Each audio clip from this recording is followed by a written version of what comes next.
Sam, salut à toi. Hello tout le monde, fallait pas me shorter, bande de nazes. J'allais venir à l'heure. Et ouais, T'as vu, hein? Ils font pas confiance. ça je me le permets à domicile, jamais à l'extérieur. Ah Et bah, les live en retard, c'est sur la chaîne. il y C'est a sur une la chaîne. personne qui l'a dit, hein. Il y a une personne qui a dit non, il est invité, il sera à l'heure. Non, non, en tout cas, ça Excellent. me fait très plaisir d'être parmi vous. Salut la communauté, salut tout le monde. Ouais, Salut. impeccable. Merci beaucoup de passer un petit moment avec nous. Vraiment super cool. Durant tous ces moments difficiles avec le marché et puis tout le travail. Alors aujourd'hui, on va un petit peu parler de tout et de rien, de toute façon. On va regarder aussi un petit peu avec la communauté s'ils veulent interagir aussi, pourquoi pas. On a une petite heure à peu près devant nous, si j'ai bien compris. On a à peu près 45 minutes, une heure. Ouais. Donc voilà, c'est vraiment top. En tout cas, voilà, déjà, merci beaucoup de venir. Et puis, normalement, je commence toujours par est-ce que tu peux vite te présenter? Est-ce que tu peux dire qui tu es? Qu'est-ce que tu fais? Là, je pense pas qu'il y a vraiment besoin, pour être honnête. Il y a peut-être un tout petit pourcentage des gens qui t'ont peut-être jamais vu.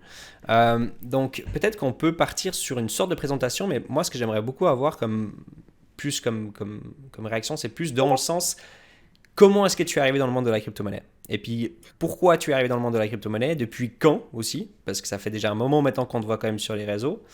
Et puis, quel était en fait le début de l'intérêt finalement de rentrer là-dedans? Est-ce que c'était comme beaucoup de personnes, donc le prix volatile, et puis on a essayé un petit peu du trading, puis on a eu un petit peu cet intérêt? Est-ce que c'était par chance? Quel était un petit peu ce parcours-là, si j'ose? Euh, c'est un mélange Si tu te de rappelles. tous ces facteurs. c'est une question que je vais essayer d'y répondre le plus succinctement possible. Moi, Yes. je m'appelle. Déjà, merci pour l'invitation. Ouais, avec plaisir. Euh, je m'appelle Sam, Samy, j'ai 25 ans. Je suis dans la crypto depuis 2017, on va dire, à peu près activement. Et comment je suis rentré dans la crypto, comment j'ai découvert ça? Eh ben, j'avais un ami qui me parlait régulièrement d'Ethereum, juste après, quelques mois après l'ICO, en me disant que c'est quelque chose de révolutionnaire, la possibilité de déployer des contrats sur un grand ordinateur ouvert, etc. Mais je l'écoutais pas. Je l'écoutais pas, mais j'écoutais de temps en temps, en fait, ces histoires, hein. On avait des repas de temps en temps, il me parlait de crypto, et voilà, j'écoutais ce qu'il avait à me dire sur le sujet. Et puis, j'avais un autre collègue à qui je rendais visite régulièrement, qui achetait des choses sur une face alternative de l'Internet. Et on en achetait de temps en temps, quoi. Et ce qui me fascinait, c'est que il pouvait se procurer certaines choses en passant par un canal alternatif, entre guillemets, et qu'il y avait toute une économie, en fait, qui était, qui dépendait, qui reposait, en fait, sur cette stack-là, quoi. Tu avais une économie parallèle qui était rendue possible par, voilà, tu avais de la valeur qui transitait sur tu pouvais faire des échanges en t'affranchissant totalement de processeurs de paiement, de banques, etc. Et je me suis dit, mais putain, c'est génial. Là, j'avais totalement bugué. Donc, c'était plutôt vers cette époque-là. J'avais cet ami qui me parlait d'Ethereum. Il y avait le Trusted Setup de Zcash, c'est-à-dire qu'on avait lancé le premier bloc du réseau Zcash. Yes. Et quelques mois après ça, c'est pour donner un peu de contexte, quelques mois après ça, il y avait mon ami qui faisait ça. Et là, ça a commencé à me perturber. Je commençais à faire des recherches et à lire régulièrement sur les cryptos, quelles étaient les possibilités, les limites, quels étaient les réseaux disponibles. Et il est vrai qu'à l'époque, c'était moins fourni qu'aujourd'hui. Tu avais des trucs comme Made Safecoin, Namecoin. Alors, je ne dis pas que ce sont des. Voilà, il y avait d'autres plateformes qui étaient tendances. Puis je suis arrivé, on va dire, à point nommé, parce que ça en est suivi quelques mois après ça.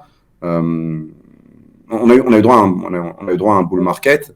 Donc forcément, moi, je trouvais la technologie intéressante, mais j'ai aussi vu une opportunité économique. Et avant que on va dire que la vertu ne prenne le dessus sur l'appât du gain, il a fallu un peu de temps parce qu'en toute honnêteté, moi, je trouvais que c'était une technologie de rupture, que ça faisait beaucoup de sens. Euh, voilà, j'aime bien toutes ces technologies qui nous permettent de nous affranchir de systèmes centralisés, de gouvernements, etc. et, d'institutions. Donc, j'ai trouvé un intérêt. Et en plus de ça, d'une pierre deux coups, il y avait l'air d'avoir un bon upside. J'ai commencé à élaborer mes premières thèses fin 2017, début 2018, de façon maladroite. J'ai tenté un all-in sur quelque chose qui me paraissait convaincant à l'époque, qui s'est très très mal fini. Je pense qu'à l'image de beaucoup de personnes, après le premier bull run, je me suis fait ouvrir. Mais ça m'a pas non plus... Une fois qu'il ne te reste plus rien, il ne te reste que la tech, hein. Exactement. Ouais, c'est ça. Donc voilà, mais j'étais tellement convaincu que c'était the new shit qu'une fois, après avoir tout perdu, j'ai pris un crédit auquel j'avais accès en étant étudiant à la fac de médecine pour le placer intégralement dans les cryptos post-correction parce que j'étais convaincu que sur une time frame de 5 ans, ce marché-là allait connaître. Bah, il y avait toujours un potentiel de croissance qui était fort et donc j'ai tout mis dedans. J'ai pris ce pari-là. Et voilà un peu pour un peu de contexte, comment je suis arrivé dans les cryptos ou autres. Et on a développé Journal du Coin avec des amis à moi toulousains qui ont fréquenté le même meet-up en fait de crypto. Pendant le bear, on était les seuls à le fréquenter, à l'organiser. Et pendant le bull, on était insignifiants dans cette foule de gens. Et à raison de se rencontrer ou autre, on a commencé à travailler ensemble. Et c'est un peu la genèse de BitConseil, Journal du Coin. Magnifique, ouais, c'est top, c'est exactement ça. Puis, bon, finalement, c'est un grand risque que tu as peut-être pris, mais tu as fait le bon pari, hein, quelque part, finalement. Donc, plutôt bien. Est-ce que, parce que du coup, Journal du Coin, ça existe depuis quel mois, en fait? C'est début 2018 ou c'est plutôt 2017, quand même? Début 2017, à l'origine, c'est une initiative de Romain Didier Laurent qui est Ok. basé à Lyon et Lucas, des amis à nous. Nous, depuis de conseil, on a fusionné avec eux en fait quelques mois après la genèse de leur activité. On s'est tous associés sous cette marque-là. Et donc oui, c'était un blog qui a vu le jour mi-2017, début 2017. Mhm. Ouais, exactement. Ouais. Bah, c'est le plus grand, si on peut dire ça comme ça, sur le côté francophone. Donc ouais, plutôt assez incroyable. Tu, Ouais. bah, merci déjà pour ce petit parcours. En effet, je pense que c'est quelque part une très bonne chose à vivre, soit un bear market, soit une fois de plus avoir d'argent dans la crypto parce qu'on a tout perdu. C'est une expérience dans la vie finalement qui va te faire réfléchir et puis tu vas prendre d'autres décisions, j'ai l'impression, dans le monde de la crypto-monnaie. Et c'est pas agréable sur le moment même, mais après, si ton mental, tu arrives à le gérer, après, il y a de très belles choses à faire avec ça. Je te le souhaite pas, Anthony. Non, bah, c'est déjà arrivé, moi, personnellement. Je te dis, ok, C'est, c'est bien. C'est bien avec du recul quand ouais, t'enchaînes. Il y en a pas mal qui se font rect et qui reviennent plus jamais dans les cryptos et qui loupent toutes les opportunités tout. qui se présentent après leur départ. Et ça, c'est encore plus navrant Mhm. parce que tu sors des cryptos totalement détroussés, t'as plus rien et en plus, tu vois la chose Ça, c'est le pire. réussir par la C'est suite. le Ça, c'est pire. double. Ah oui, bah, c'est double peine. C'est bien mieux de. Enfin, mentalement, c'est quelque chose qui est invivable, je pense. Mais moi j'ai eu exactement la même chose. Hein. Je suis, milieu 2017, quand je suis arrivé vraiment, puis j'ai commencé à investir, j'avais l'impression de devenir riche extrêmement rapidement, que c'est tout bon, j'ai plus besoin de bosser de ma vie, etc. Je peux aller à Monaco, etc. Et puis je me suis vite réalisé en bear market que finalement ça allait peut-être pas être comme ça. Donc il fallait quand même que j'aille un petit peu plus bosser. Et donc ouais, il y a eu un petit peu ce désespoir. Et puis à la fin du bear market avec un bitcoin à 3000 et les altcoins à moins 98%, au bout d'un moment on se dit est-ce que j'ai quand même peut-être fait le bon choix dans ma vie ou pas. On commence à perdre confiance, même que le fonds il est là, il est présent. Et puis quand on se dit mais non, j'ai fait quand même mon boulot. Mais au final, voilà, ça paye sur le long terme. Et puis c'est pour ça que des fois, il faut vraiment faire attention avec cette volatilité quand même du marché, en effet. Et puis de plutôt être focus sur justement le fonda. Fonda qui est une des choses les plus importantes de mon point de vue. Toi qui fais beaucoup de fonda, surtout. Euh, je vais pas rentrer trop dans les détails, mais on peut parler après de Solana. Il y avait aussi quelqu'un sur le chat qui avait parlé de Solana. Plusieurs personnes qui te connaissent de Solana aussi. Donc, dans les écosystèmes, tu es fan, toi, aujourd'hui, de Solana, Avax. Je sais que tu es un petit peu fan aussi de Atom, Cosmos. Est-ce qu'il y a d'autres écosystèmes aujourd'hui qui t'intéressent bien? Et puis, je voulais aborder un tout petit peu les sujets des écosystèmes parce que ça va être assez intéressant. Moi, je vois beaucoup un monde de la crypto-monnaie qui va être en effet multi-chain, qu'on va avoir plusieurs écosystèmes différents. Est-ce que ça va être ceux qu'on a aujourd'hui? Peut-être oui, peut-être non. C'est des choses très difficiles à savoir pour dans les prochains 10-15 ans. Et des choses qu'on peut même débattre encore dessus. Il y a des écosystèmes qu'on ne parle pas beaucoup. En tout cas, j'ai pas vraiment l'impression, comme typiquement Algorand, et d'autres qui sont finalement pas si petits non plus. Il y a quand même des choses qui se passent. Donc voilà, je voulais juste avoir un petit peu toi ton avis sur les écosystèmes et puis peut-être pourquoi tu aimes bien Avax, Solana et ce que tu présentes un petit peu. Alors, très simplement, je pense qu'il y a il y a quelque chose d'un peu maladroit, d'un peu faux dans la communauté crypto Twitter FR à mon sujet, je pense. C'est que je suis pas Solana, Maxi, Tribal. j'aime pas que Solana, en fait. Mm. Solana, c'est un coin qui fait partie, on va dire, de ma thèse de 2021 et un écosystème voilà, qui m'intéresse, une équipe que j'aime bien et quelque chose que je trouve que c'est intellectuellement honnête. Solana, on peut dire ce qu'on veut, c'est centralisé, c'est décentralisé, etc. Ils ont une approche, en fait, pour la scalabilité qui est hyper intéressante. Alors, pourquoi j'ai choisi Solana pourquoi j'ai choisi Avalanche, Cosmos, etc. Eh bien, parce que j'essaye d'avoir une exposition euh, à des réseaux qui me semblent convaincants pour chaque méthode de scaling qui existe. Donc, par exemple, moi, j'avais investi dans NIR parce que c'était le profil en fait des équipes qu'il y avait derrière, le backing qu'il y avait derrière et le fait qu'ils aient créé leur propre système de consensus, Doomslug, etc. Les papiers qu'ils publiaient et le background de l'équipe m'avaient paru si convaincant que pour moi, s'il y avait une personne qui pouvait réussir à proposer une blockchain shardée avant Ethereum 2 qui soit décente, ben, c'était NIR. Alors qu'à l'époque, tu avais d'autres solutions qui étaient déjà live. Tu avais Zilliqa, tu avais Elrond. Moi, je trouve que c'est du super marketing engineering Elrond, mais j'étais pas trop convaincu par la solution. Il y avait Zilliqa, tu as Harmony qui se défend plutôt bien dans la DeFi, notamment avec DeFi Kingdoms, la fin de Jewels, mais je n'étais pas convaincu. Et il y avait NIR Protocol. Donc, pour ce qui en est du sharding, j'ai choisi NIR. Parce que, en fait, il ne faut pas que tu disperses trop tes bêtes. Il faut aussi que tu puisses les concentrer. Donc, tu essayes de prendre différents réseaux qui sont les meilleurs dans une sous-catégorie spécifique. Donc, pour le sharding, par exemple, c'était NIR Protocol. Mais après, j'ai vu que ça n'avait pas trop pris la DeFi dessus, etc. Donc, j'en ai un peu moins parlé dessus. Il y avait juste des plateformes de NFT comme Paras ou Mintbase. Moi, je ne trouvais pas ça excitant. Tu avais aussi Octopus Network qui faisait un peu le lien avec Polkadot et qui permettait de... Enfin bref. Après, ce que j'avais aimé dans Solana, c'est que tu sais, la plupart des réseaux, ils scalent horizontalement en perdant la composabilité, en faisant en fait des shards qui sont spécifiques à une application ou à plusieurs applications, mais qui ont beaucoup de mal à communiquer entre eux. Et la communication entre les shards, elle consomme du gaz, elle est inefficiente, elle rajoute de la finalité dans les transactions. Donc elle donne une expérience qui est atroce pour l'utilisateur final. Et la seule blockchain qui avait une proposition de valeur qui arrivait en mode, nous, on vous fait un environnement en fait qui peut supporter beaucoup d'utilisateurs sans compromettre la composabilité. Ben, les plus gros et les premiers à avoir fait ça, on va dire, c'est on peut dire qu'il y a Solana, quoi. Solana. C'est en fait scaler tu vois, en distribuant tes utilisateurs sur plusieurs serveurs. C'est comme si tu avais une map de Counter-Strike avec 1 million de joueurs et ça marche plus, le serveur ne marche plus. Donc tu dis, bon, pour que les gens continuent de jouer entre eux, allez, on va splitter les 1 million de joueurs sur 30 000 maps de 32 joueurs. Oui, certes. Mais après, à chaque fois qu'ils veulent changer de room, etc., ben, ils perdent du temps, etc. Solana, ce qu'ils te proposent, c'est quelque chose qui scale avec la bande passante et avec le hardware en fait, des validateurs. Parce qu'ils ont en fait un système de paralysation de l'exécution des transactions. Tu vois, sur Ethereum, bah, c'est séquentiel en fait. L'exécution des smart contracts, elle se fait à la chaîne. On traite le 1, le 2, le 3, le 4, le 5. Il n'y a pas de division des tâches sur plusieurs threads ou plusieurs GPU. Alors sur Solana, il faut des avions de chasse pour faire tourner des nœuds. Il n'y a pas de souci, il faut un avion de chasse pour faire tourner un nœud. Mais c'est vraiment mis au profit de la qualité de l'expérience utilisateur. C'est vraiment mis au profit du réseau. Donc tu avais quelque chose qui était intéressant, qui leverageait vraiment la puissance du hardware mis en place. Tu as ce système qui s'appelle C-Level en fait, qui break les instructions en plusieurs, on va dire, paquets qui peuvent être traités par plusieurs threads. Et tu as ce système de proof of history qui est une horloge avant consensus qui permet d'ordonner les transactions. Alors bien sûr, il y a des vulnérabilités, c'est un système avec un leader, il y a des problèmes de stabilité, les transactions sont indolores, donc il y a du DDoS, et c'est quasi impossible aujourd'hui de prévenir le DDoS sur des réseaux ouverts, sauf si on s'amuse à faire un assessment de la qualité des transactions entrantes. Là, c'est pas bon.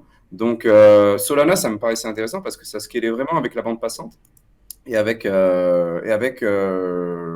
comment ça s'appelle, le hardware. Pourquoi ça scale avec la bande passante? Parce que quand tu envoies un message vers un nœud Solana, le nœud, en fait, il a un débit montant, un débit descendant. Et au bout d'un moment, s'il y a trop de messages qui arrivent, il est congestionné. Mais si tu n'as plus de bande passante, la 5G se démocratise et les connexions domestiques, du coup, augmentent dans les data centers, tu peux accueillir plus de messages et en répliquer beaucoup plus. Donc, c'était intéressant. Et derrière ça, tu rajoutes la team qu'il y a derrière, enfin, Greg Fitzgerald, Anatoly Yakovenko, etc., avec qui j'avais pu échanger. Le fait qu'il soit backé, fondamentalement, ça c'est juste du fondamental, qu'il soit backé par un exchange sérieux, en l'occurrence FTX, tu as un cocktail explosif pour avoir un écosystème qui est grand V. Tu n'avais que 2 écosystèmes à l'époque qui bénéficiaient de ça. Tu avais Binance et sa Binance Smart Chain, et FTX et Solana. Les types étaient littéralement, enfin, les deux entités étaient mariées. Mais après, bon, il y a 3 exchanges dignes de ce nom. Enfin, tu as Binance, FTX, Coinbase. Et voilà, Coinbase, ils n'ont pas fait un pari sur une blockchain spécifique. Voilà, ils ne sont pas engagés corps et âme sur une blockchain. Donc, tu n'avais pas beaucoup de plateformes de smart contract qui matchaient en fait avec qui honorait ce critère-là. Après, tu as les nouvelles approches pour le consensus. Alors, Avalanche, pareil. Ils scale, la C-chain, elle est saturée, elle va finir saturée. Enfin, voilà. Mais aujourd'hui, ils déploient les subnets. Donc, c'est un peu des charts fonctionnels. Tu définis le nombre de validateurs, si c'est permissionless ou permission, le hardware requirements. Donc, tu scales de façon horizontale. C'est pareil sur Cosmos. Sauf qu'Avalanche, ils assurent une finalité de transaction très courte grâce à une nouvelle approche pour obtenir le consensus sur le réseau. Donc, tu as Team Rocket en 2018 qui a publié un papier qui décrit un nouveau système de consensus qui s'appelle Snowman, et qui est basé en fait sur du sampling de nœuds impliqués sur le réseau avec plusieurs itérations pour s'assurer de façon probabiliste qu'une transaction sur le réseau est juste. Et cette nouvelle méthode en fait pour trouver le consensus, je trouvais ça intéressant. Et ce qui a apporté en fait de meilleures performances en passant par ce chemin-là, c'était Avalanche. En plus, si tu t'intéresses au background d'Emin Gunsirer, c'est un prof à l'université de Cornell. Il a fait Bitcoin NG. Il a fait Karma, qui est un des premiers systèmes Proof of Work. Bitcoin NG, c'est réutilisé par plusieurs réseaux, dont Waves. Donc, il a une légitimité très forte dans les registres distribués et les systèmes d'exploitation, en fait, en général. Donc, tu as un mec, c'est une rockstar. Le projet est bien backé. Pourquoi ne pas parier sur Avalanche? En plus de ça, Avalanche, avec cette logique de subnet que tu peux customiser, répond aux besoins des entreprises. Les entreprises, elles n'ont pas besoin d'une blockchain sur laquelle tu peux revenir en arrière. Peut-être que Deloitte ou KPMG, ils veulent une blockchain sur laquelle ils peuvent rollback, ils peuvent changer des paramètres en temps réel, etc. Et donc, ils peuvent faire un subnet qui répond à leurs besoins. Alors que quand tu te déposes sur une blockchain comme Solana et que tout est immutable et que s'il y a une connerie, tu perds tous les assets, je ne pense pas que la Société Générale, elle va aller émettre des obligations en priorité sur quelque chose comme Solana. Elle va peut-être vouloir se faire son propre subnet, avoir son propre carnet d'ordre qu'elle peut manipuler à souhait et avoir sa propre backdoor. Et c'est pour ça qu'Avalanche a en plus un edge pour séduire une autre gamme de clients qui sont les institutions, les compagnies. Donc, c'est tout un business et un upside potentiel qui est bon à prendre. Donc voilà. Et puis après, ça rentre dans la catégorie des application specific chains. Et après, tu as Cosmos, qui est hyper intéressant parce qu'ils ont déployé le meilleur kit pour construire une blockchain Tendermint plus Cosmos SDK. Aujourd'hui, il suffit de voir qui construit avec. C'est peut-être 20% du top 100. C'est malade. Et il avait bref. Et ce sont des systèmes qui sont remarquablement stables. Voilà, Cosmos ne tombe pas en panne. Et cette stratégie, alors que le mainnet est là depuis plusieurs années, cette stratégie porte ses fruits aujourd'hui. Parce qu'ils ont laissé à tout le monde la possibilité de faire leur blockchain. Tu n'es pas obligé de te connecter, de connecter ta zone dans cet écosystème. Mais aujourd'hui, toutes les blockchains se pluguent entre elles via l'Inter-Blockchain Communication Protocol. Exactement. Et ça, ça ouvre des possibilités pour la DeFi, pour les échanges de communication qui sont juste inédites. Et toute cette communauté, finalement, tous les Cosmos Chain bénéficient en fait de cette technologie. Et je pense qu'ils ont une longueur d'avance monstrueuse sur Polkadot sur ce plan-là. Il faut aussi regarder la gueule des outils. Le wallet qu'il y a sur Cosmos, Kepler, il est génial. Polka.js ou Talisman sur Polkadot, c'est pas au même niveau. Donc, il faut regarder le tooling sur les blockchains. Solana, maintenant, ils ont Phantom, ça défonce. Alors, même si je me pose quelques questions sur la dernière valo de Phantom à $1 milliard. NIR, ils ont leur truc. Après, toutes les blockchains EVM compatibles, elles ont MetaMask, ça fait quand même ça fait le café, ça marche bien. Bien sûr. Ouais. Donc voilà. Et pareil, en fait, il faut que tu regardes toutes les nouvelles approches qui existent pour scaler les blockchains ou obtenir plus de performance, et tu prends toujours le top 2 ou le top 3 des meilleurs acteurs. Maintenant, il y a la logique de modularité. Donc Cosmos rentre un peu dans cette narrative-là, mais tu as Celestia qui propose quelque chose de totalement nouveau. Et pour ce qui en est des preuves de fraude et du data availability sampling, c'est eux qui sont en avance. Enfin, ils sont sur le sujet depuis 3 ans. La team est hyper légitime pour travailler sur des roll-ups, etc. Donc, tu as envie de parier sur eux pour cette nouvelle approche de scaling. Pour ce qui en est des Layer 2, tu as envie de parier sur Starkware. Il faut juste regarder les travaux des mecs sur les 5 dernières années. Alors, bien sûr, il faut se documenter, il faut y passer un peu de temps. Mais c'est eux qui sont les mieux placés pour faire des systèmes à ZK roll-up. Pareil, après, maintenant, tu as Scrolltech qui est super intéressant, dont on n'entend pas trop parler. Alpha League. Scrolltech. Vous en entendrez peut-être parler bientôt sur la chaîne. J'ai échangé avec eux. Et là, c'est la vraie ZK EVM avec une team béton qui est derrière. Ça, c'est super intéressant à regarder. Donc ouais, pour les Layer 2 aussi sur Ethereum, tu prends tes champions. Mais il n'y a pas de préférence. Je vais pas te prendre, je sais pas, un Cardano ou un Polkadot ou un Neo et stick dessus. Non, mais en fait, j'aime tout ce qui fonctionne. Je crois que c'est Roger Ver qui disait ça sur un de mes podcasts. Je m'en fous. Et en fait, il faut essayer de pragmatique, hein. Il y en a, pas mal de ces blockchains, elles vont échouer, hein. Oui, oui, moi je pense aussi. Et là, on l'a échappé belle hier, hein, avec Solana, parce que si Jump Capital, Jump Crypto, ne s'était pas proposé pour compenser les 300 millions de dollars en Ether là, qui ont été Mhm. volés par le hacker, suite à l'exploitation de la faille du système Warhol, un protocole de communication entre une dizaine de chaînes, la DeFi sur Solana, elle prend une claque Ah ouais, cosmique. Là, c'est énorme. non, mais là, Solana, c'est terminé. Il y a zéro trust, c'est terminé. Il fallait absolument qu'un acteur lance cette initiative de bien public. Enfin, ça leur fait ce qu'on appelle du good PR en anglais, mais à Mais, 300 millions, on tout à aurait fait. aimé s'en passer. Mais bien sûr, après Jump Crypto, tu regardes leur background, c'est Jump Trading, c'est des mecs de Chicago, High Frequency Trading, ça fait 30 ans qu'ils font de l'arbitrage et du market making. Donc, je pense que c'est rien du tout pour eux. Ah, bien sûr, hein. Si c'est pour C'est, sauver c'est- Solana, qui a un écosystème déjà tellement grand aujourd'hui, après je pense qu'ils ont de toute façon déjà perdu pas mal de trust justement, malgré que l'argent est revenu. Mais ça reste du coup une toute petite partie du coup, grâce à eux. non, ils sont très forts. Certus One, en fait, qui appartient à Jump. Certus One, c'est ceux qui contribuent à Wormhole. Ça a été racheté par Jump et Jump, ils sont à fond deep dans Solana. Ah, c'est pas vrai. Bah, c'est quand même une superbe team. Après, oui, il arrive pas mal de mésaventures à Solana, entre les DDoS, entre l'échec de Wormhole. Mais aussi, attention, hein, ça arrive à Solana parce que Solana, c'est un minimum utilisé, hein. Parce qu'il y a des gens qui déploient des Bien protocoles dit, ouais. authentiques dessus. Il se passe des choses, un minimum de choses sur Solana, hein. Attendez que les réseaux, je sais pas, je vais pas donner de nom, mais attendez que certains réseaux se soient confrontés au même niveau d'utilisation que Solana, je pense qu'on aura aussi des surprises. J'ai vu un tweet Et encore juste ce matin encore, puis ouais, moi j'aime bien dire les noms, ça me dérange pas. Encore un petit tweet que j'ai vu ce matin qui disait justement, quelqu'un qui disait, ouais mais Elrond n'a jamais été hacké, puis je crois que c'était Miwok qui avait répondu en disant, mais de toute façon il n'y a rien à hacker, il se passe rien sur Elrond. Et donc c'est exactement ce que tu dis justement. S'il se passe rien, si on n'a pas en effet X, enfin en tout cas en pourcentage, le même nombre de personnes d'utilisateurs, on peut pas comparer la scalabilité d'un écosystème, c'est absurde d'ailleurs. Et on le fait beaucoup, hein, on le fait beaucoup sur les réseaux, c'est pour ça qu'il faut vraiment faire attention à ce qu'on lit quand même aussi, mais c'est tout à fait juste, ça. Tout à fait. t'as pas envie d'avoir tes fonds wrappés sur Solana suite à ce qui vient de se passer, et ça leur fait vraiment Mhm. une mauvaise pub. En fait, les gens, t'es sur un réseau à proof of work comme Bitcoin, euh, voilà, tu sais que tes assets, ils risquent pas d'être compromis, il y a peu de chance. Ou un réseau comme Ethereum, parce qu'on peut dire ce qu'on veut, même si ça gère peu de transactions à la seconde, Ethereum, bah, il est stable. Alors, il y a eu le bug de Shanghai, etc. Il y a eu des instabilités sur Ethereum. Tous les réseaux distribués y ont eu droit, en fait. Mais tu sais que tu as le moins de chances que ça arrive sur un réseau comme Ethereum. Et en fait, les fonds, les pension funds, les family office, etc., ils vont chercher à faire de la DeFi et mettre leurs assets sur un système qui leur offre un minimum de garantie sur le plan de de la stabilité. Tu mets pas 100 millions, 200 millions d'assets sur un système de smart contract qui a des antécédents comme ça. Alors bien sûr, ce sera peut-être oublié dans 2 3 ans. On te dira oui, mais Solana était en bêta, etc.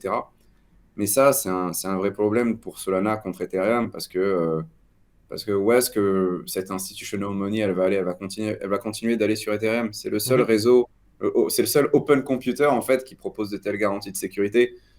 Euh, Tout à fait, ouais. et On- et c'est ça un peu le endgame de Vitalik. Si en fait la vision s'exécute comme il faut, bah, tu peux avoir une augmentation, un apport de valeur en fait sur Ethereum qui va être phénoménal. Et cet je apport suis de assez valeur vient d'accord, ouais. souvent en fait d'entreprises, d'entités, pas que des particuliers. Et si tout le monde choisit Ethereum dans sa version 2.0 ou choisit de déployer sur des roll-ups pour avoir des usages un peu plus spécifiques qui nécessitent une finalité plus courte, comme par exemple, j'en sais rien, le trading de produits dérivés, bah, les gens vont aller sur Ethereum ou des roll-ups qui utilisent Ethereum comme settlement layer. Donc on peut penser à Arbitrum, Optimism, StarkX, qui n'est pas enfin Starknet bientôt. Mhm. Puis voilà quoi. Donc ça Ouais, c'est tout un à peu fait. endgame. Exact, ouais. Je pense qu'en effet, c'est toujours bien d'avoir un petit peu un œil sur le TVL, justement, aussi des écosystèmes, pour savoir un petit peu, justement, quelles sortes de sommes sont bloquées là-bas, pour avoir un petit peu une idée de ce qui se passe aussi. Mais pour rebondir un petit peu sur l'Ethereum, si je peux juste te poser la question, qu'est-ce que tu en penses de ce 2.0, du Proof of Stake? Est-ce que tu es satisfait de ce choix de Vitalik, ou bien tu aurais préféré qu'on soit sur du Proof of Work? Non, moi j'adore Proof of Work, mais Proof of Stake, ça fait totalement sens. Et il faut absolument que. Il y a plein d'avantages liés à cette transition Proof of Stake. Bon, déjà, ce qui est intéressant avec ce passage de la Proof of Work à la POS sur ETH2, on a beaucoup moins d'inflation. C'est une transition qui est indispensable vu qu'elle permet de garantir. Elle permet au réseau de supporter plus de transactions. S'il reste en fait dans son état actuel, Ethereum, il a un potentiel de croissance qui est beaucoup plus limité. Donc pour moi, c'est juste évident. La seule chose sur laquelle je suis un peu moins serein, c'est le délai qu'il va leur falloir pour bien implémenter ça. Il y a des problématiques, en fait, des enjeux de sécurité qui sont énormes. Tu ne peux pas mettre à jour un réseau qui sécurise des centaines de milliards de dollars juste comme ça. Et on sait très bien que c'est un processus qui est très flippant pour eux et un faux pas peut compromettre en fait la viabilité de tout le réseau. Donc, je pense qu'ils vont pas le livrer à l'heure. Il y a peut-être le merge là en juin, ça va pas bouger, mais le vrai passage à ETH2 en pratique, je pense qu'il faut encore attendre 3 ans. Mais l'essentiel, c'est que ça se produise. Et sur le long terme, je pense qu'Ethereum est là pour rester. Et je suis content qu'ils prennent cette décision. Alors, je pense que ça a un peu trop traîné, mais je suis pas non plus dans une mesure pour. J'ai pas trop envie de critiquer le travail, même si bon, c'est vrai que sur les 4 dernières années, bordel, sur Ethereum, il y a rien. Il n'y a rien eu pour améliorer l'expérience des utilisateurs. Enfin voilà, ok, il y a eu le IP, mais encore, en fait, il n'y a rien eu qui me rend la vie meilleure sur Ethereum. Absolument rien.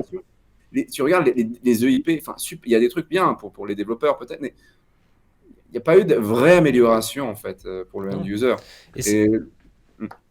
Ouais. Tout à fait d'accord. Et puis pour avoir une nouvelle masse d'adoption aussi entre le Web 2 et le Web 3, enfin de mon point de vue, c'est exactement ce que tous ces multi-chains sont en train de faire. C'est d'apporter en effet quelque chose pour les utilisateurs. Alors je sais que le plus important, c'est toujours quand même le développement. Et puis on recrute de plus en plus de développeurs de toute façon dans le milieu aussi.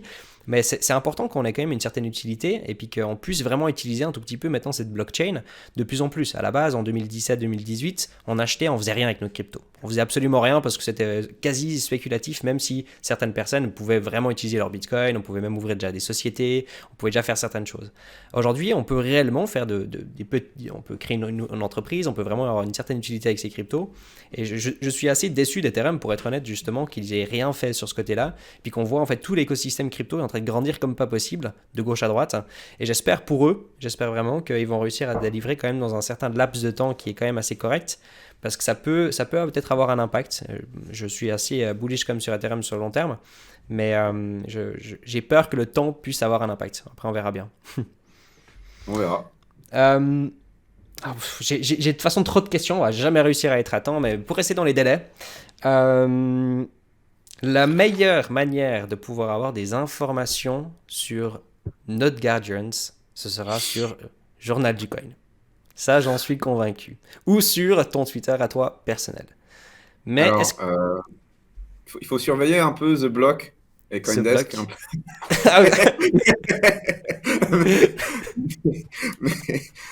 J'espère pouvoir communiquer de façon vraiment publique et partager des détails d'ici la fin du mois. Donc, ce sera évidemment sur Journal du Coin, mais il va y avoir quelques podcasts qui vont à travers lesquels je vais donner un peu plus de détails sur ce qu'est le projet, etc. C'est vrai que ça fait un moment que le handle est dans ma description, mais on veut savoir, on en a marre d'attendre. Donc il y a un podcast chez The Graph que j'ai fait il y a une dizaine de jours qui devrait paraître dans une semaine, dans lequel je révèle beaucoup de détails sur l'initiative, sur ce qu'est le projet.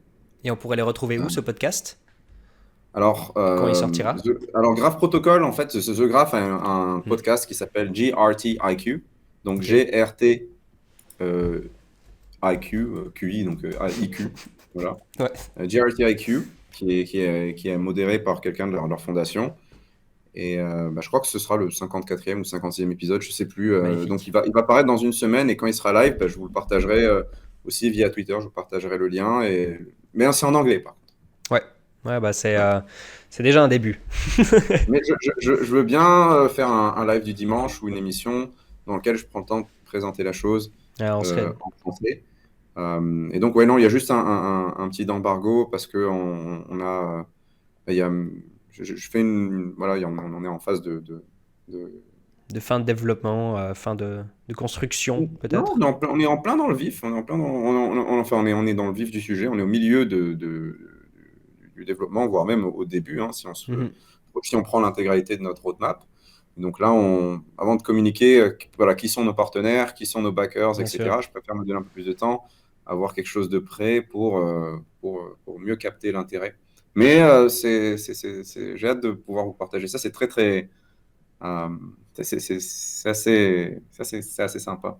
Ouais, mais en tout cas, on se réjouit énormément. Donc, je ne veux pas te demander une date précise, mais d'ici à peu près mars, peut-être qu'on peut s'attendre à avoir en effet d'autres contenus, peut-être sur notre Guardians aussi. Alors Mars, on casse la glace fin février. Yes. Normalement, j'espère, je vous dis tout. Et donc, ouais, at a high level, grossièrement, qu'est-ce que c'est notre Guardians? C'est un système de staking non custodial, un peu comme, je sais pas, Chorus One, Stake Capital ou autre, Mhm. mais avec un layer d'incentive par-dessus qui est orienté vers la communauté et ouais.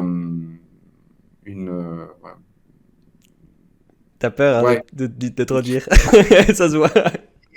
Et, et voilà, un staking provider avec des quelques touches exotiques. Voilà, c'est très drôle, mais surtout, je pense il y a, il y a une utilité qui est forte pour des réseaux émergents. Et puis au-delà de ça, on fait un software qui match des développeurs avec des protocoles à travers une sorte d'arbre des technologies. Mhm. Et j'ai juste créé un outil en fait qui rend service aux fondations avec lesquelles je travaille souvent. Donc, je sais pas, Moonbeam, admettons, ou typiquement The Graph ou Avalabs. Et à force d'entendre leurs doléances sur les dernières années, j'ai décidé de créer ça parce que j'en avais juste marre de les entendre. Donc, je me suis dit, on Ça va se essayer de trouve. créer une solution à ce problème-là. Donc, je peux pas vous donner plus de détails, mais c'est du non-custodial staking avec un layer d'incentive par-dessus et une sorte de bibliothèque d'Alexandrie pour les développeurs et quelque chose qui permet à un développeur de, d'entrer dans le Web3 plus facilement et d'avoir accès à des ressources un peu complexes. Yes. Un peu de tout. Mais ce sera en anglais et je vous l'expliquerai en français, bien sûr, quand ce sera. Magnifique. Ah, c'est top ça, vraiment. Bah. En tout cas, on se réjouit, on va suivre ça de très proche. Euh, pour repartir peut-être Je un suis tout... à Avalanche, Barcelone, si vous voulez. Normalement, Ah, je devrais parler là-bas. J'en parlerai, je pense. Donc, quand ça, tu la dis? conférence, il y a fin mars. Avalanche à Barcelone. Ah, nice. Ouais. Ok. Si jamais il y en a qui passent à cette conférence. Tu vas à Denver? Voilà. Non, en fait, j'ai un peu tâté le terrain. En fait, c'est chiant. C'est dans le Colorado, je sais pas, là, c'est dans les Rocheuses. Ouais, Faut c'est... prendre. Il Ouais, n'y a je pas de sais. vol, il y a pas de vol, tu sais, Dubaï-Denver ou Paris-Denver, ça n'existe pas en fait. Tu C'est peux pas faire. affreux. Donc tu dois aller à JFK ou à Newark, j'en sais rien. Tu fais une escale, c'est trop chiant, 25 heures, 12 heures de décalage. Le line-up est génial et tout, mais bon, j'ai du boulot à côté, donc Tout à fait. finalement, je pense que je vais skip. J'ai regardé hier soir aussi, 45 heures, ça me faut pour y aller. Donc je dis, franchement, je sais pas. Mais je pense pas. Vous Ok, vous rendez donc compte, la crypto fait. Voilà, les gens se battent pour aller à Denver à cause de la crypto maintenant. Les mais gens c'est ont ça. une. Non, mais c'est fou ce que ça fait faire, C'est la hallucinant. crypto. Ah ouais, c'est hallucinant. Mais j'espère vraiment. Puis aussi, après, bah, ça dépendra beaucoup du Covid avec les passes sanitaires rouges. Je ne sais pas comment ça se passe en France ou à Dubaï, etc. Ici en Suisse, en tout cas, ça, on a l'impression que c'est en train de diminuer, donc ça avance aussi. Donc on va avoir de plus en plus d'événements, j'espère vraiment. C'est un manque, hein, franchement. On n'en a pas assez, je trouve. Et puis, il y aura vraiment de très belles choses à faire. Et je pense qu'en Suisse, pour être honnête, alors peut-être pas sur le côté de Zug, mais en tout cas sur le côté de Neuchâtel, je sais qu'il y a, il y a beaucoup de motivés à faire de très belles choses aussi. Et donc j'espère qu'on va pouvoir, surtout entre francophones surtout, pouvoir se rencontrer et de faire de jolies présentations et tout ça et autres. Toi qui connais un tout petit peu aussi certains acteurs aussi de Neuchâtel, tu as interviewé il n'y a pas si longtemps aussi Alexis Roussel justement sur Nimtech et autres. Donc ouais, super cool ça. Tu es déjà venu sur Neuchâtel? Moi, je suis allé à Lausanne. J'adore la Suisse. Tu es né à Lausanne, t'as dit? Non, je Ah, suis allé à Lausanne, ah, mais tu as je été à connais Lausanne, ok. Lausanne. Ouais, le Ouais. canton de Vaud un peu, mais je suis pas allé jusqu'à Neuchâtel. Ok, Non. bah, il faudra venir une fois à Neuchâtel. On t'invitera avec grand plaisir par Avec là-bas grand plaisir. pour un beer to beer. Merci. Excellent. Parlons de Lausanne. Lausanne, Swissborg, juste. Hmm. Tu as déjà parlé de Swissborg, si je ne me trompe pas, c'est juste? Oui, oui, oui. Ouais. Oui. L'application, alors l'application, elle est top, hein, moi j'aime beaucoup aussi. Est-ce que tu veux nous parler peut-être très rapidement, qu'est-ce que tu en penses du parce qu'il y a beaucoup de personnes, en tout cas chez nous aussi, qui parlent beaucoup du CHSB. Je connais la majorité des gens de mon entourage qui sont dans le CHSB. Qu'est-ce que tu en penses? Si je peux te demander juste comme ça très rapidement un avis. Alors, je vais te répondre de suite. Juste répondre à un appel, une seconde. Prends ton temps, s'il te plaît. Puis après, on va pas rester trop longtemps sur le. Ouais. Vas-y. Je disais ouais, Neuchâtel. Non, Non, CHSB. c'est HSB. Écoute. euh, Ah, j'adore. euh, Sans, non, je trouve que sans, c'est une. sans Moi, parler de j'en ai. l'application, pardon. Vraiment le token. Vu que j'ai des tokens depuis l'époque où enfin, c'était 1 ou 2 centimes, Mhm. ça me semblait bien pricé vu que bah, ça te donnait, ça te donnait accès à certaines features, etc. Aujourd'hui, moi, enfin, qu'est-ce que j'en pense? C'est assez intéressant si on veut, je sais pas, avoir de meilleurs yields ou avoir accès à certaines opportunités, mais en toute franchise, c'est pas un token que j'accumule aujourd'hui à titre personnel, Mhm. mais j'adore la team derrière, enfin, Cyril, Cyrus, Alex, ouais, ouais, ouais, Cyrus, ouais, pardon. mais voilà, moi j'en ai un, enfin, mais c'est pas quelque chose que j'achète Mhm. aujourd'hui. Ok, ouais, Ouais. parfait. Mais c'est vrai que l'application est top. Mais c'est vrai qu'il y a beaucoup de personnes qui. C'est top pour quelqu'un qui veut pas s'emmerder avec la DeFi ou rebalance ses C'est positions, génial. etc., et qui veut un yield sans réfléchir, c'est à l'image de Celsius ou autre.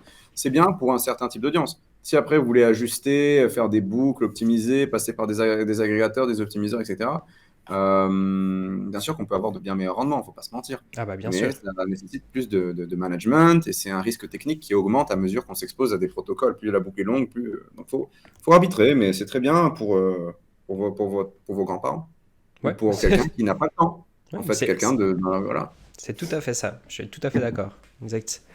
Bah, parlons un petit peu de DeFi aussi. On a encore à peu près peut-être 10-15 minutes devant nous à peu près. Euh, le DeFi, alors toi tu es quand même à fond là-dessus. Le staking, etc. On a en effet cet engouement qui est arrivé depuis 2018 déjà, hein, qui a vraiment commencé. On avait pas mal d'acteurs qui souhaitaient participer à ce DeFi, mais c'était très complexe à l'époque. Hein. Il n'y avait vraiment pas grand-chose. C'était très risqué quand même. On n'avait pas trop d'informations non plus, pas trop de documents. Aujourd'hui, on a l'impression qu'il y a le DeFi, il a explosé depuis que la Binance Smart Chain est arrivée avec pas mal d'autres chains qui ont permis justement à des transactions extrêmement faibles à participer à tout plein de DeFi de gauche à droite. Euh, le DeFi, qu'est-ce que tu vois pour 2022-2023 si on a un marché de crypto-monnaies, imaginons, qui reste dans un range, on n'a pas un nouveau all-time high sur du Bitcoin, donc on a vraiment un marché qui est plutôt plat pendant les prochains 12 à 24 mois. Qu'est-ce qui se passerait avec le DeFi? Est-ce que tu penses qu'il y aurait beaucoup plus d'engouement? Est-ce qu'on va beaucoup plus être sur du développement? Il y Bah, aurait... en fait, la stack DeFi elle est beaucoup plus mature aujourd'hui. Tu as des produits, des instruments, des produits dérivés, des index, des options qui se lancent sur Solana, sur Ethereum. Donc, tu as beaucoup plus d'options pour négocier, pour faire, voilà, pour faire de la finance à proprement parler, à travers différents réseaux. Tu as des solutions même qui te permettent de rebalance tes positions entre différentes chaînes. Je sais pas, il y a Sommelier, des bridges, etc. Donc, c'est la folie. Le problème, c'est que quand tu fais rentrer moins de nouveaux entrants et qu'il y a des capitales qui sortent des écosystèmes ou que les gens voilà, font moins de folie, il y a moins d'effervescence dans les marchés, bah, les taux sont réduits. Par exemple, on prend le cas de Anchor. Le yield à 20%, il est C'est subventionné malade. par une trésorerie qui doit avoir encore quelques jours de runway. Et puis, il est arrondi par ce que l'on saupoudre en fait aux personnes qui font du yield, de l'Anchor Token, le jeton de gouvernance de la plateforme. Mais si le marché est en mauvaise santé, ce jeton-là même perd de la valeur. Donc l'APR que vous pouvez extraire du protocole baisse. Il y a pas mal de risques aussi systémiques qu'il y a sur certains stablecoins algorithmiques, notamment voilà, Sur Anchor, c'est l'UST, donc c'est le stablecoin de Luna, qui a non, 19 mais les points. taux, en fait, là, pour faire une réponse simple, les taux, ils vont se casser la gueule, bien sûr. Ah ouais, c'est ça. La norme, mais ce sera toujours mieux qu'un livret A, mais tu vas plus avoir un 12% facile sur une app retail sur de l'USDC ou du 25% sur StakeDAO ou 18%. Ouais. Ça va être un peu plus complexe. Les programmes d'incentive aussi vont moins arrondir ces rendements-là parce que les jetons utilisés pour payer en fait les gens qui bénéficient de ces programmes d'incentive, les protocoles qui en bénéficient, perdent en valeur. Donc le programme Avalanche Rush, en fait, c'était 180 millions à la base. Avalanche a pump, il a fait x7, c'est devenu 1 milliard ou 1 milliard et demi. Mais si Avalanche retourne à 10 dollars, après, on ne sait pas s'ils vendent leurs AVAX pour les mettre en USDC afin de subventionner les développeurs, etc. Mais Mm. bref, tu as moins d'opportunités économiques, tu as, moins de vie, tu as moins de nouveaux entrants, tu as moins voilà. Donc les yields vont se casser la gueule. Ça, c'est le jeu. Mhm. Ah, tout à fait, exactement. Ça pourrait avoir un impact, tu penses, sur Node Guardians ou pas spécialement? Non, Non? Ok. non. En fait, je pense qu'il y a peut-être une petite erreur. Tu parles de DeFi et tu parles de staking.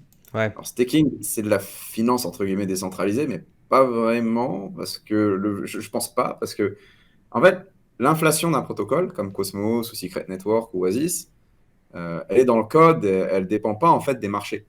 C'est-à-dire que si l'inflation elle est à 7% par an sur ce réseau distribué parce qu'on juge que c'est ce qu'il faut pour garantir sa sécurité, pour que les validateurs continuent de valider dessus, eh ben, elle est à 7%. Et ça, c'est décorrélé en fait de la santé du marché.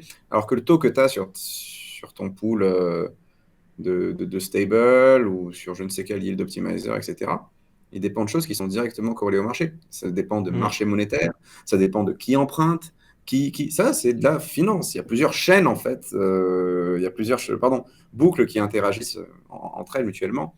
Staking, les taux sont les mêmes. Alors, certes, si ta performance, tu la mesures en dollars, tu vas faire moins d'argent. Si le prix du token il baisse à mesure que l'année continue, tu vas extraire moins de valeur en USD. Mais par contre, tu te protèges contre l'inflation du protocole. Donc le staking trouve tout son sens si on construit une position sur plusieurs années parce qu'on a une conviction. Et ça, Mhm. c'est un peu décorrélé de la santé des marchés. L'inflation d'un protocole, c'est l'inflation d'un protocole. Et c'est défini par le code. Alors après, il y a des décisions de gouvernance qui peuvent l'ajuster, un peu comme sur la curve. Mais Mhm. c'est un peu, je pense, un peu deux chemins à distinguer, quoi. Ouais. Le staking et la DeFi. Même si, on peut dire que le staking, c'est une forme de C'est une forme finance. de finance décentralisée, je pense. Après, Ouais, ouais, oui, oui, oui, oui, bien sûr, bien sûr. après, c'est le proof of concept finalement aussi qui est différent. C'est l'utilité finalement derrière. Pourquoi est-ce qu'on fait du staking et si on met plutôt une pool de liquidité et pourquoi est-ce que, enfin, si c'est pour plutôt sécuriser en effet un réseau, c'est vrai que l'utilité quelque part derrière est un petit peu différente aussi. Mais ok, ouais, donc, mais de toute façon, donc, du coup, l'impact du staking n'aura pas vraiment d'importance du coup en rapport avec le DeFi sur Node. Je voulais peut-être parler encore d'une dernière petite chose, si je peux. Après, on peut regarder, c'est peut-être une petite question du chat, hein, pourquoi pas. Je voulais regarder avec toi si tu peux nous parler un tout petit peu des goals que vous avez pour 2022, peut-être même 2023 avec Journal du Coin, si vous en avez, ou est-ce qu'il y a des objectifs que vous aimeriez peut-être atteindre encore pour cette année, ou est-ce que c'est vraiment, vous êtes en mode, on fait tout ce qu'on peut, on avance, on sait à peu près où on va, et puis c'est à peu près comme l'année 2021 un petit peu. Euh, les S'il y a objectifs. des objectifs peut-être différents, je sais pas. Construire quelque chose de nouveau, est-ce qu'il y a augmenter l'équipe, des choses comme ça, ou est-ce que c'est... Voilà, elle a déjà trop augmenté, il faut arrêter. Vous êtes combien aujourd'hui?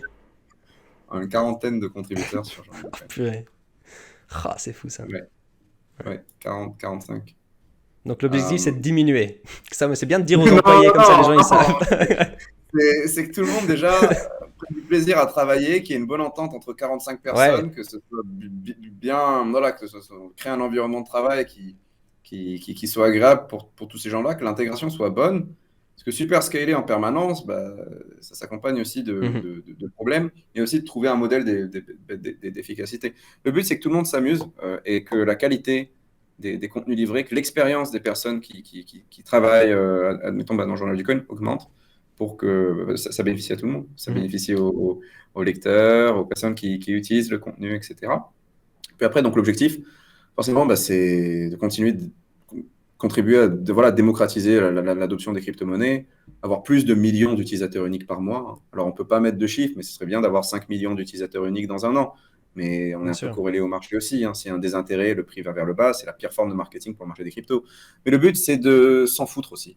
De qu'est-ce qui se passe du marché, s'il va à la hausse ou à la baisse. C'est d'avoir un business model qui est totalement décorrélé de la santé du marché. Mhm, C'est ça le but ultime pour un média. C'est de pouvoir faire de l'argent de façon éthique, parce qu'on n'est pas une charité non plus, tout en apportant un maximum de valeur aux gens. Il ne faut pas que ça devienne quelque chose de payant, avec un paywall en mode ouais, paye avec le Lightning Network 9 euros exact. pour lire l'article sur. Non, il faut que ça reste gratuit, que la qualité soit garantie et que nous, on trouve notre compte financièrement. On Ouais. est tout ça pour faire du business, la plupart du temps. Après, il y a des initiatives, des NGO, etc. Et ça, on respecte. Mhm. Donc, ça, c'est un objectif, si je dois être franc. Mais ça c'est très bien et Euh, c'est super important. non, mais c'est ça, mais faire du cash de façon éthique. Donc, j'ai pensé une stratégie. Enfin, voilà, il y a plusieurs manières Il y a des manières de faire ça, je pense. Et puis augmenter la taille de la communauté sans compromettre la qualité. On n'a pas de vocation à porter ce qu'on fait, ce qu'on est le traitement de la news, etc., en dehors de la francophonie, etc., enfin, Mhm. de la sphère française, Belgique, Suisse, Canada. Ouais. Donc, se concentrer sur cette zone-là, essayer de faire au mieux. Et puis après, pour Node Guardians, openly. Hein. Bon, International. c'est ce que je vais consacrer mon temps à ça. Donc, avoir une nouvelle chaîne en anglais, c'est devenir un acteur clé du staking à l'échelle mondiale, mais on peut pas, on va tenter de le faire. On donne aucune garantie là-dessus ou autre, mais c'est surtout s'amuser beaucoup en faisant ça et, proposer un produit qui soit top qualité avec des caractéristiques vraiment innovantes. Je peux pas donner de chiffres ou autre, ou même dire top Non, 10 ou bien autre. sûr. C'est une blague, mais Exactement. livrer un produit d'exception serait déjà pas mal, un produit reconnu par des entités qu'on suit depuis des années. Mhm. Donc, on verra comment ça va se passer. C'est Mais, clair. On te verra quand même toujours sur Twitch chez Journal du Coin, une fois que ça va être ouais, lancé. Ok, ouais, c'est le pas un dimanche, truc qui va te prendre du plein temps ou... Enfin oui, de toute ça me façon, ça prend va te déjà prendre de du plus temps, qu'un plein temps. plus de Je temps. voulais dire de toute façon... Je passe 20% de mon temps à shitposter et à faire des streams sur Journal du Coin. Je shitpost sur Twitter et 80% sur Notre Guardian. C'est pour ça que parfois je baille pendant mes lives, les amis. On Et sait tout sur d'autres. maintenant. Ça a toujours été un. Ouais. On va voir. On va voir. Yes. Ok, On bah va c'est voir. top. Bon, de toute façon, on l'avait très bien vu aussi avec Journal du Coin durant le bear market, hein. Vous avez continué à faire du contenu comme pas possible. Alors malheureusement, il n'y avait pas les En fait, vues, pendant le hein. bear market, alors je pense qu'on avait la plus grande fréquence de Ouais, contenu sur le marché c'était boursier. hallucinant. Je vais vous dire la vérité. On nous crache dessus en mode oui, oui, oui, vous faites du sponsor. Non, mais pendant le bear market, il n'y avait personne. Ouais. Alors, tous ceux qui balançaient des glavios, on les entendait pas pendant le bear market. Moi, je vous dis la vérité, pendant le bear market, on était à découvert juste pour maintenir en fait le flux de contenu il y a 3 ans, il y a 4 Mhm. ans. Donc, franchement, ça me met juste en tilt. Les mecs qui ouvrent leur gueule en mode je t'expliquais comment rentabiliser un média ou autre. Ça, c'est le truc qui me met le plus en tilt. Moi, Mais j'étais très content que vous ayez été autant justement focalisé durant ce bear market parce qu'en fait, j'étais tout seul. Il n'y avait plus personne autour de moi. Tout le monde avait disparu comme par hasard et j'avais du daily news justement grâce à vous. Et vous avez mis comme pas possible justement du contenu également sur YouTube entre tout ce qui est vidéo aussi. Et puis malheureusement, alors vous pouvez même encore les regarder aujourd'hui, je pense, hein, les views. C'est tellement dommage sur certaines vidéos, c'est tellement dommage parce qu'il y a eu un boulot tellement bien fait, mais il y avait plus personne, c'était le désert. Et malgré ça, bah, vous avez quand même continué. Puis je pense que c'est pour ça qu'on a fait un business model où tu peux monétiser justement d'une certaine manière. Puis en plus à l'époque, c'était sûrement bien plus difficile. Juste après le bear market, vous avez bien beaucoup lancé. C'était assez fou. Et En fait, donc, tu peux faire du cash, hein. Tu peux faire des cash grabs. Hein. Après la folie des ICO, il y avait plein de projets qui te proposaient des beaux chèques pour parler de trucs merdiques. Et en fait, tu ouais, mettais en ouais, danger ta communauté si tu faisais cette promotion-là. Mais à pareil. partir du moment où tu refuses ça, bah, il te reste pas grand-chose. Et donc, il faut que tu sois créatif pour trouver du. C'est difficile. C'est pas simple. Donc ouais, c'était pas simple. C'était pas simple. Et une rédac, ça coûte du cash, en fait. Parce Mhm. que 8 articles ou 6 articles par jour, les articles sont pas gratuits. Alors, me dire, ouais, il faut faire une rédac de bénévoles, ça me met Ouais, aussi en tilt. c'est normal. Ça va toujours. Il y aura toujours. C'est- Pareil, les vidéos, etc. Le temps de travail des gens, bah, faut le respecter Bien et sûr. tu peux pas faire un business comme ça. Donc ouais, on espère pouvoir s'améliorer sur toutes les métriques, quoi. Ouais, bah, c'est déjà top, hein. Enfin, je veux dire, je pense que vous faites partie des trois plus gros, en tout cas aujourd'hui sur le côté francophone, si c'est pas le premier pour beaucoup de personnes. Donc déjà, ok. Bon, bah alors voilà le live du coup avec Sam. Il en a. Je pense qu'il va revenir. Il y a eu un petit bug. Sam qui revient. J'ai commencé à me Et poser sur des le questions. site, Ah voilà, tu es revenu. Je suis désolé, il y a eu une coupure en fait. ouais, en termes de. Je sais pas, tu m'as posé une question en termes de trafic sur le site presse, www. Je pense qu'on est les premiers. Ça, c'est Ouais. vérifiable sur. Enfin, on est pas Oui, mal les tout ce qui premiers, est je ne news. vais pas me dire de bêtises. Après, sur YouTube, bah, il y a les amis de Cryptos qui sont un peu devant, Ils sont de 6000 devant? abonnés. Ouais, ouais, ouais, il y a eu le flippening il y a un mois et demi, je pense, ou il y a 2 mois. Ah, je savais même pas Asher, vu bien ça. sûr, qui a le leadership HR, bien sûr, ouais. de très loin. Après, c'est aussi lié, je pense, à un changement de direction, et pas sur le type de contenu. Nous, on fait beaucoup moins de contenu lié au trading. Et donc Ouais. ça te fait perdre en Exact. acquisition. Parce que la réalité, c'est que les gens, ils veulent, pour la majorité du temps, ils veulent que tu leur dises ce qu'il faut acheter, quand Et pourquoi en utilisant en fait des figures chartistes pour plus ou moins conforter cette décision d'achat ou des patterns, des indicateurs, etc. Et ça, c'est une formule qui marche bien. Et Ça cartonne. nous, je pense qu'on a moins de contenu sur cet axe-là Ouais. et c'est quelque chose qui nous porte préjudice sur l'acquisition. Mais après, nous, on veut aussi créer une communauté de personnes qui un peu plus intéressé par exemple, ce qu'on couvre comme sujet. C'est très subjectif, mais le trading, c'est aussi tout un business, tout un monde, etc. Tout à fait. Non, mais et tu as tout à fait raison là-dessus, hein. Je pense qu'on peut bien le voir sur beaucoup de chaînes différentes de trading ou des chaînes pas typiquement fonda. Je connais des personnes aujourd'hui qui ont même pas mis l'abonné sur YouTube et c'est des bêtes dans le fonda, hein. Ils font du contenu comme pas possible. Chez nous, par exemple, on a seulement le mardi en général où on a vraiment l'analyse technique avec ZS Trader. On a 2 à 3 fois plus de personnes qui viennent nous regarder et le reste, bah, j'essaie de faire des interviews on a fait parler beaucoup plus sur d'autres choses. Si je fais un top altcoin et je dis aux gens, faut acheter ça, faut acheter ça, faut acheter ça, Ça ça va faire cartonne, 10 fois plus de vues. bien sûr. Mais après, bah, je me retrouve à faire une prescription, plus ou moins. J'en ai fait en 2021 parce qu'il y avait beaucoup de demandes. Et j'ai dit, bon, bien sûr, c'est pas un financial advice, vous êtes responsable, etc. J'ai fait une composition type de ce que pourrait être un portefeuille pour 2021. Moi, je prends pas de plaisir à faire ça. Mm. Mais si c'est ça la méta pour faire du trafic, en fait, le top Bah, altcoin, il est présent sur la chaîne. Il faut juste écouter, par exemple, je sais pas, les projets que je prononce le plus peut-être. Il n'y a pas de prescription directe, c'est trop ouais. facile sinon. Enfin, voilà, tu peux faire des titres ou des sujets qui te permettent de faire de l'acquisition, mais est-ce que tu... Non, non. Faut Moi, partir aussi un petit peu avec ce que tu aimes faire, c'est le plus important. Après, il y a le côté marketing. Si de temps en temps il faut proposer parce que c'est ce que les gens ils veulent, bah c'est des fois bien, mais c'est pas évident. Puis je pense que ouais, il y a forte chance que ça cause ça, surtout si avec Vincent Gagne qui fait un très bon travail. Je pense que ça apporte en effet aussi une certaine Non, mais plus-value aussi. clairement, moi j'aime bien en plus Vincent Gagne, Et il il est s'exprime génial. très bien. Moi je suis Ouais. pas fan de trading, mais il fait du Non. contenu Ouais, propre, ouais, il faut pareil, enfin, ouais, ouais. Donc ouais, vraiment. non, mais il y a une audience pour tout. Nous, on est un peu. Alors, trading du coin, c'est une autre entité. Ouais. Ouais, tout à fait, c'est juste. Euh, Est-ce que j'ose encore poser une dernière question? C'est une question qui peut, la réponse peut durer des heures si c'est pas des jours, mais peut-être quelques minutes si tu arrives. Dernière question. Tu sais que bah voilà, moi je viens de Suisse, j'habite tout près de Neuchâtel, je suis avec l'écosystème où on a nos chers camarades de Bitcoin, où ils sont pas mal sur le Bitcoin et le reste c'est du shitcoin, tout le reste. Mhm. Donc, qu'est-ce que tu penses du Bitcoin? Quel est ton Ah, avis sur le Bitcoin? En gros, je te demande pas de... Dans les grandes lignes peut-être. j'en garde toujours quelques poussières sur un wallet. Enfin, j'en garde un peu, mais beaucoup moins qu'avant. Intéressant. Euh,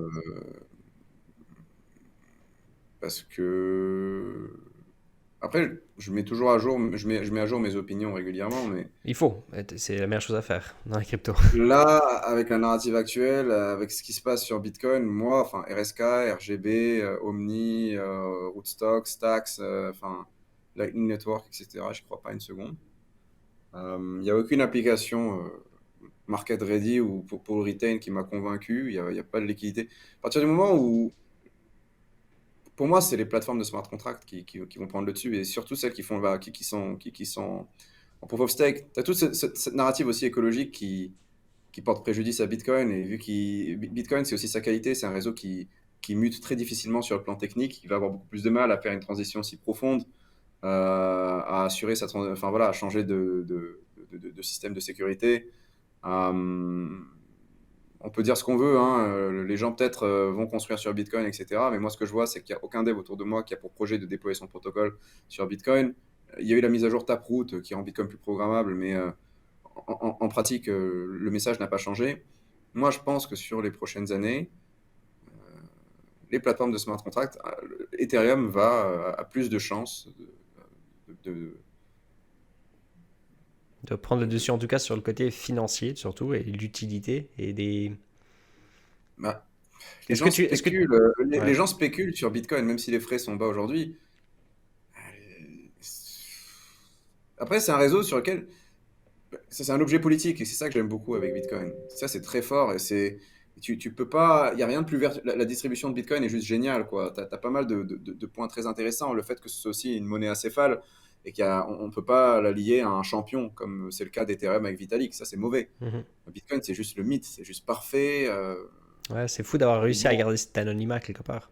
c'est une légende, mais sur le plan fonctionnel, c'est bidon. Et si tu peux pas faire de l'argent avec de l'argent sur un système, bah, tu as un upside, tu as un potentiel de capture de valeur qui est divisé par 10 000, quoi. Mm. À terme, si tout le monde migre sur un réseau shardé, admettons comme Ethereum, et déploie son petit business, voilà, tout le monde fait des DAO, tout le monde déploie ses protocoles, les boîtes du Web 2 arrivent sur le Web 3. Qu'est-ce que tu veux faire contre ça?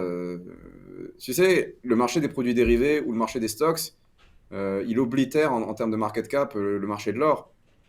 Et je me dis peut-être qu'on peut, même si l'analogie est maladroite, hein, ça peut beaucoup plus s'apprécier en fait, un ordinateur ouvert, une plateforme de smart contract en fait, Mhm. mature, avec une tech stack mature et des garanties de sécurité élevées. Donc voilà. Je dis pas qu'Ethereum c'est de la frappe, hein. C'est horrible de faire de la DeFi sur Ethereum aujourd'hui, Ah ouais, non, c'est la affreux. confirmation, les coûts, etc. Mais voilà un peu mon avis sur Ouais, Bitcoin. mais J'ai c'est réduit mon exposition sur les 6 derniers mois. Je crois de moins en moins en fait. mais c'est super intéressant, je trouve, parce que et puis peut-être que dans 2 ans, tu vas peut-être changer d'avis pour X raisons, et c'est ça, je pense, enfin en tout cas, Ouais. c'est mon point de vue, hein, et je pense Mais que moi la j'étais chose. bullish EOS, hein. On était bloc producer en 2018, Dan EOS Arena, tout. France, je me rappelle, Ouais, j'avais interviewé Benoît avec. Il y avait, on avait interviewé 4 personnes de EOS France qui étaient venues justement à Neuchâtel à l'époque, en début 2018 en plus. Et puis vous étiez extrêmement bullish dessus. À cause de vous, j'ai investi sur EOS. merde. Et puis après, on m'a dit que c'était super centralisé. Je savais plus quoi faire.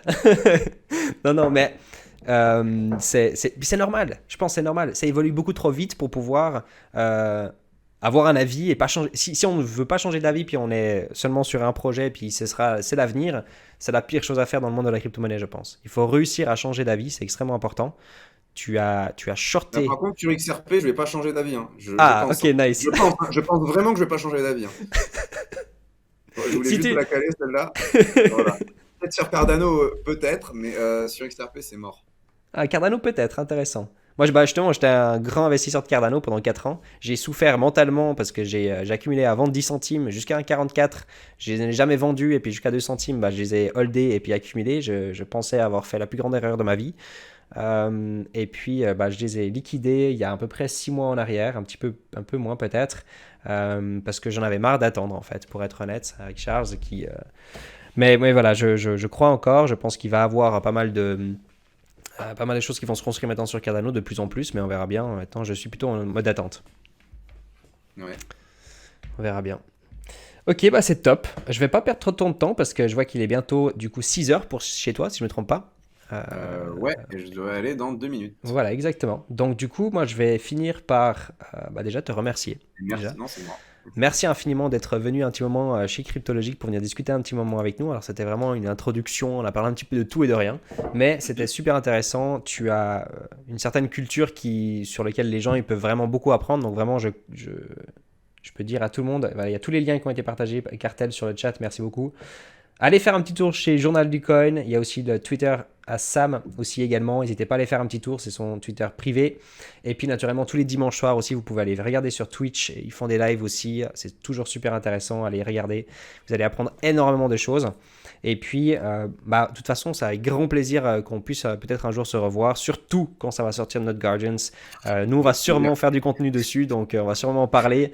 Je vais aller également écouter le podcast, on va regarder un petit peu tout ça. Et puis, bah, si tu veux faire quoi que ce soit, puis tu veux une fois revenir pour parler aussi de notre Guardians, tu es toujours le bienvenu naturellement chez Cryptologique. Bah, c'est très très gentil. Bah, c'est super cool ce que tu fais, cette initiative. C'est une chaîne que je connaissais pas trop avant, donc merci encore pour l'invitation. Merci aussi à la communauté, à l'audience pour les questions, les messages, et je vous donne rendez-vous Dimanche. sur Twitter ou le dimanche sur Journal du Coin, et puis voilà, hein, prenez soin de vous, évitez le tribalisme, le maximalisme, etc. Et puis voilà, voyez long terme. Exactement. Super. Moi, je vais continuer un petit moment le live. Mais du coup, Sam, je te souhaite une excellente soirée. Et puis, on se voit, j'espère, tout bientôt. Courage avec tout ça et tout le boulot. Hein. Salut, merci beaucoup Anthony, merci à tous. Au plaisir. Bonne soirée. Ciao, ciao, merci. Bye.